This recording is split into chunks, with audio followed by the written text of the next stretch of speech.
Live from WOWT, First Alert 6 starts now. Happy Wednesday. It is great to have you with us on our First Alert 6 streaming. I'm Erin Hartley, of course, always joined by meteorologist Jarrett Lansford and Senior Chief Meteorologist Rusty Lord. A first alert to some showers for your morning. Yeah, got to pay attention to these. Nothing all that ominous or heavy. Had a little batch move through here during the 6 o'clock hour. There's some more to the west, but spotty's the name of the game this morning. So let me show you what we have happening. We're looking to the west here, see if we can catch any lightning off to the southwest at all. Haven't had any luck here on this camera, but there is some thunder and lightning within this. Right now we're right around 70 degrees. This is kind of the leftover batch of showers that moved in off of a storm system that developed way to the west during the overnight hours. So we have some lingering rain. We talked about having midday rain potential today. This is it, most likely arriving a little earlier than models showed. So we have some showers moving through the metro. Every once in a while you get a thunder shower that bubbles up. This one fizzled. New one here near Seward. This is likely the back edge of most of it here. We get this little spin in the atmosphere through, and then you'll notice things quiet down very, very quickly. But you can see not much rain in the metro at the moment. A little bit here, Bellevue to Council Bluffs. You head down south of Gretna. We'll watch and see what these thunder showers do here south of Wahoo. None of this is severe by any means. You take a wider view and you notice right back here, this is probably the back edge of this, and give it another couple hours, this will quickly zip through. The clouds that you see behind it will clear out quickly, and then we're done with this. So that is what's moving through for the moment, for the time being.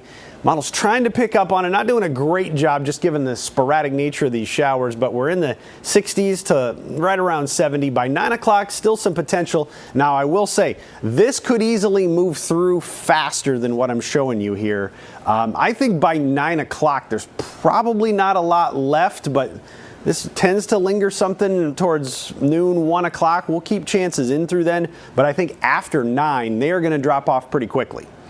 And into the afternoon, once the clouds clear out, the temperature is going to soar, and we'll go upper 80s by 2 o'clock. Should be able to get into the low 90s today. That's why we stuck with the 93-degree reading, because these are moving through pretty fast. So by this afternoon, a lot of low 90s on the Nebraska side, a tad cooler on the Iowa side because the clouds linger longer there.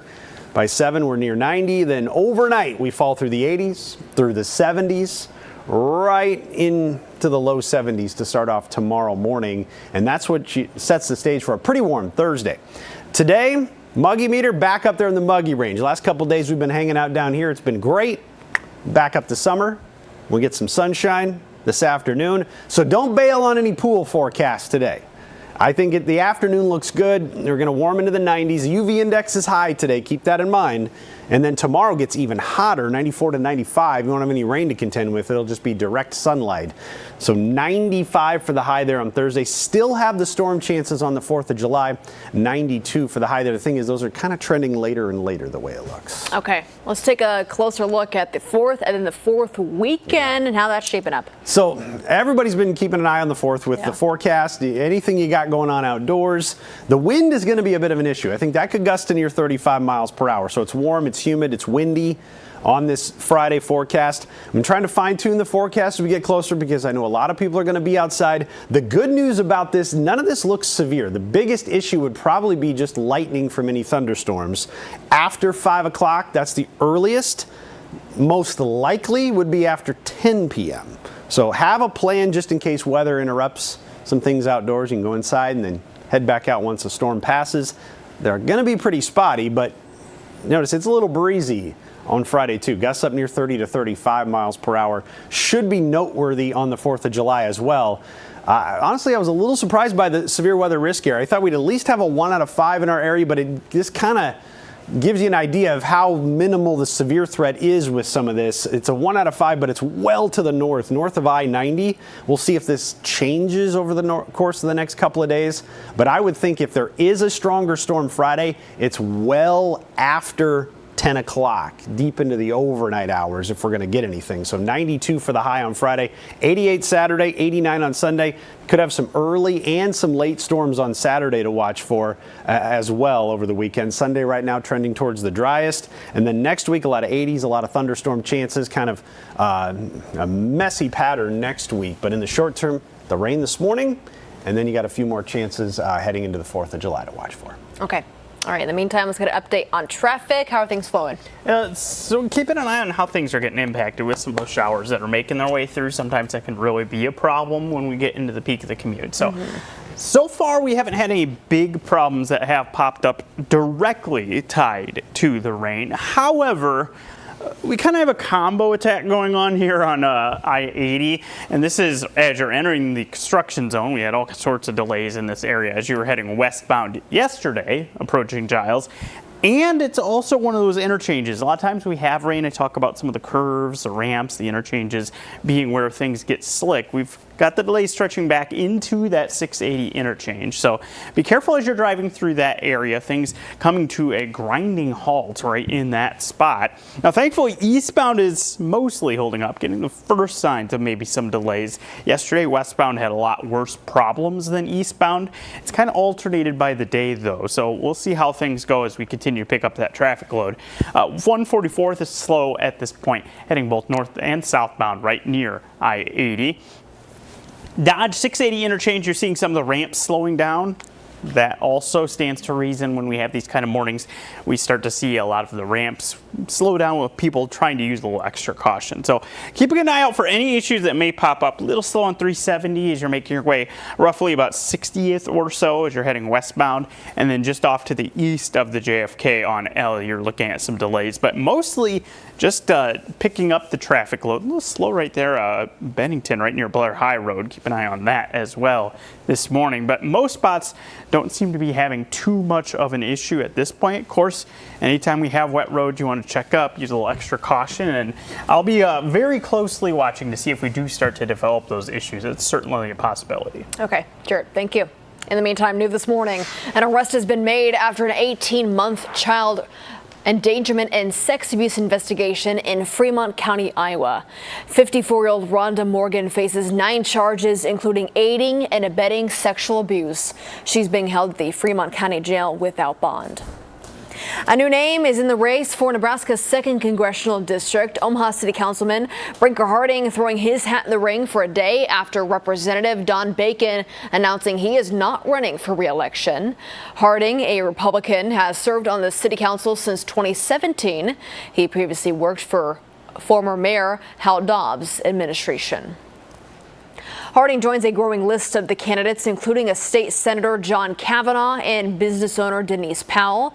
First Alert 6 spoke with a UNO professor to see which party has the advantage at next year's midterm election. At the presidential level, District 2 has been a blue dot in the past 2 elections. Colors start to change, though, at the congressional level. Omaha tends to be blue. There are more Democratic voters than Republican voters. Douglas County tends to be evenly split. But when we look at the district overall, which includes parts of Sarpy County and all of Saunders County, there are actually a few more Republican voters in the district than there are Democratic voters. Candidates can start filing official election paperwork January 5th. More names are expected to enter the field before the deadline hits. With Maria Kate now at the safety desk this morning. Well, the 4th of July is a time for a celebration, of course. It can also pose some serious health risk. However, there's a new initiative in the metro to help everybody be safe. Yeah, this is really great news. Dr. Rao Chandori, he's with Nebraska Medicine, and he says during this time of year when there are a lot of fireworks, he's actually treating a lot of eye injuries, unfortunately, because of this. He says that burn and explosive injuries, those are the 2 most common, but they can actually be prevented just by wearing glasses. So his entire family is now working towards helping this cause. His son and his daughter, they started the nonprofit Eye on July back in 2022, and their goal is to distribute as many glasses as possible. We kind of missed our dad during this holiday. July 4th is kind of a nighttime holiday, but he was, of course, gone so often with all his firework injury cases. So from that, we really wanted to spread eye safety during this season and help all families. Now, the glasses are actually free and they can be picked up through tomorrow if you did want to get some. We do have a full list of where you can find them because they have multiple different sites all over the metro. That's up on our website, firstalert6.com. Okay, not a bad idea. It might be a little nerdy, but it's a good idea. Better to keep safe than yes. sorry. All right. Many of us get ready for the 4th of July cookout, of course. You have some good tips when it comes to grilling safety. Yeah, you could never be too safe because when you take those ingredients outdoors, it raises the chance not just, for foodborne illnesses, illnesses, but also you could get hurt as well if you're not too careful. Thousands of fires and injuries, they're reported every single year because of those grilling accidents, unfortunately. And July is actually the peak month for grill fires around the country. That's according to the National Fire Protection Association. So grill cleanliness is a really common reason why those fires happen. From 2019 through 2023, 20% of those fires included grills that were not cleaned at all. So you definitely want to make sure you do that. Now, from 2020 through 2024, more than 21,000 people every year visited emergency rooms because of injuries from fires that came from grills. So you can never be too careful. Always make sure you're on a high alert. Good advice. Maria, thank you. We're back after this.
All right, time now 7:15 on this Wednesday morning. Back here at the Weather Center, of course, talking about some spotty showers this morning. Also, a little bit warmer forecast for us today. Yeah, you're going to notice the heat and humidity back in play today. The last couple of days have been great, but now 90s back in play.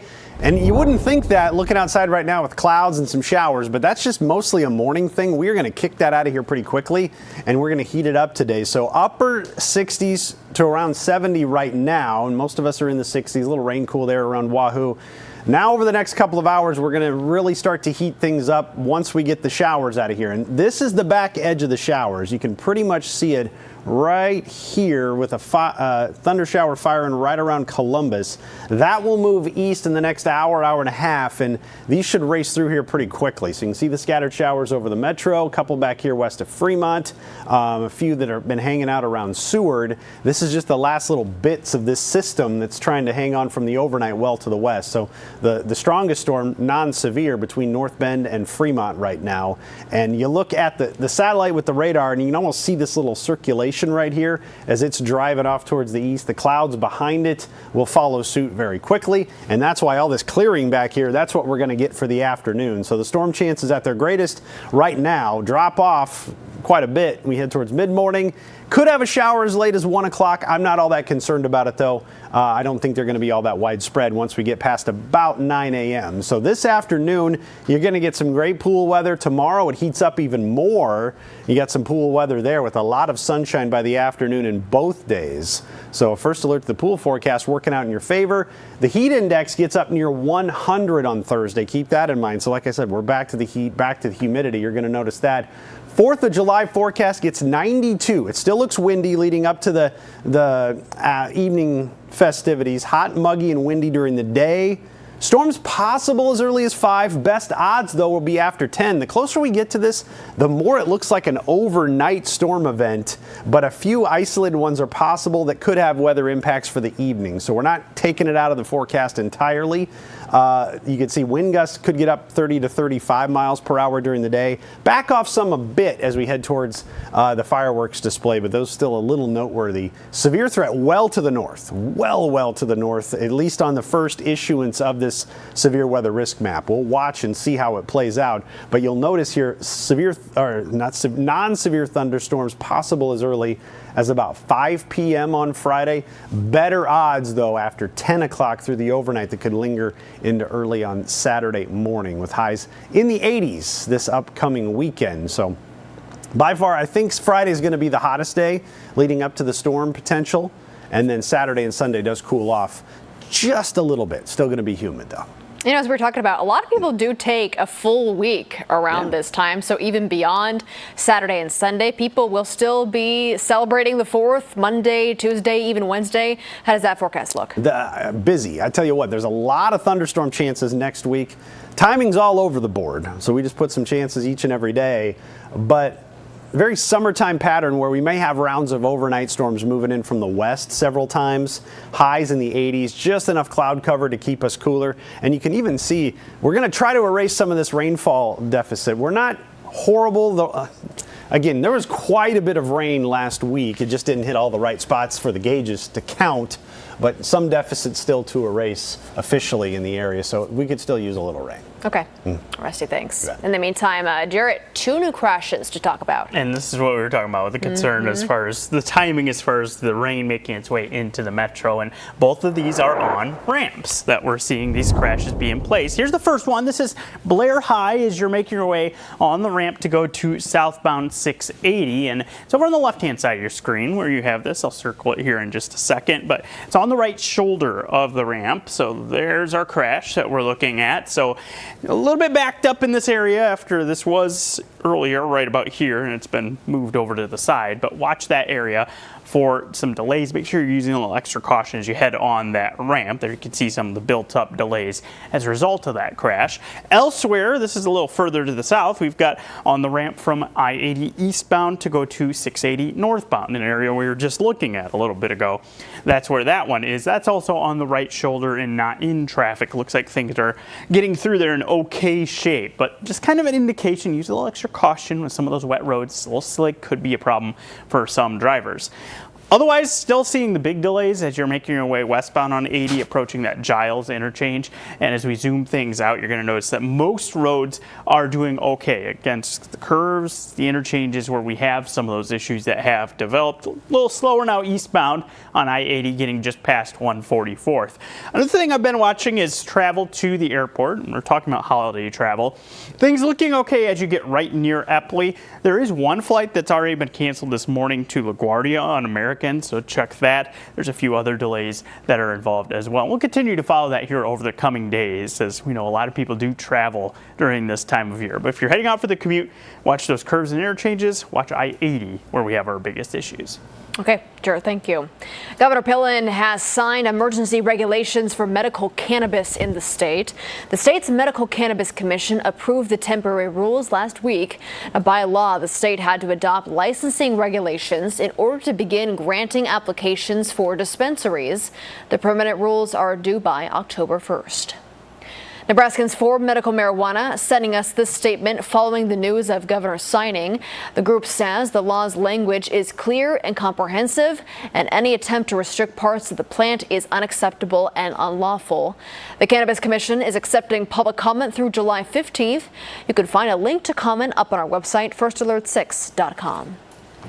New this morning, an ordinary flight turns into quite the surprise. We'll explain when we come back.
New this morning, there is the movie Snakes on a Plane, and then there's this. Yeah, there was a stowaway snake, and it was found in a plane's cargo hold in Melbourne, Australia. The flight was delayed for 2 hours. It turned out to be a harmless 2-foot green tree snake.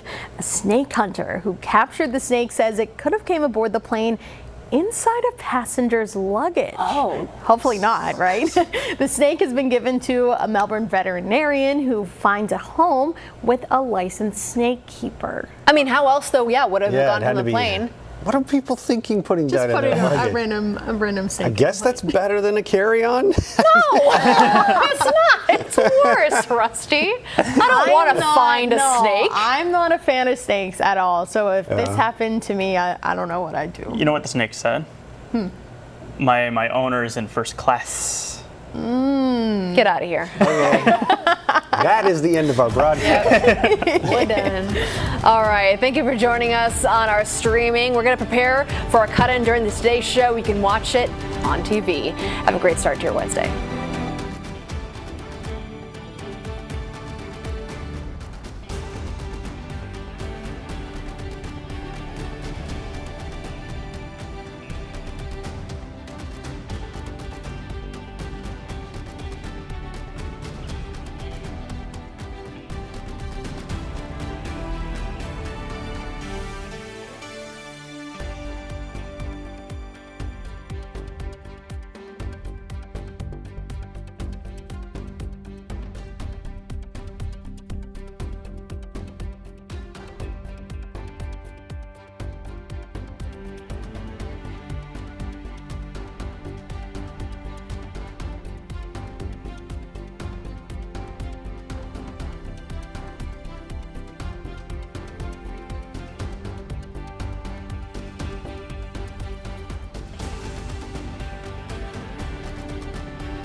Live from WOWT, First Alert 6 starts now. Time now 7:26 on this Wednesday morning. It is good to have you with us. I'm Erin Hartley.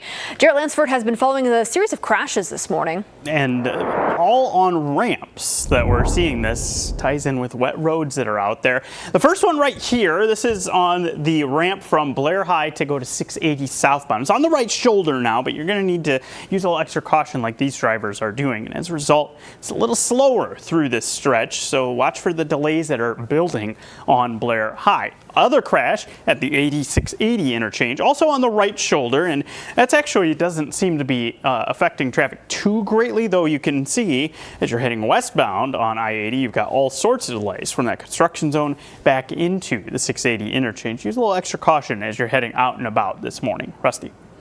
Jared, out there right now, got some showers and even a few pulsing type thunder showers back here north of Lincoln in northeastern Lancaster County. Another one here near Fremont, one south of Wahoo. And this is kind of what we're going to deal with here until the back edge of this, which is right between Schuyler and Columbus. This will move through pretty quickly over the next hour or two, and then we'll wrap this up and heat up. So you got scattered showers to watch for, a few thunderstorms out there this morning. Best chances obviously right now, and then they'll kind of gradually diminish. I think they're possible as late as 1 o'clock, but we'll see how this goes once we get to about 9 o'clock when most of these have moved through. Muggy meter up here in the muggy range today. That's higher than it's been the last couple of days, so factor that in because we're going to heat up. The afternoon looks full of sunshine, 93 for the high, a lot warmer than the last couple of days. Aaron? A new name is in the race for Nebraska's 2nd Congressional District. Omaha City Councilman Brinker Harding is the first Republican to announce a bid for the spot.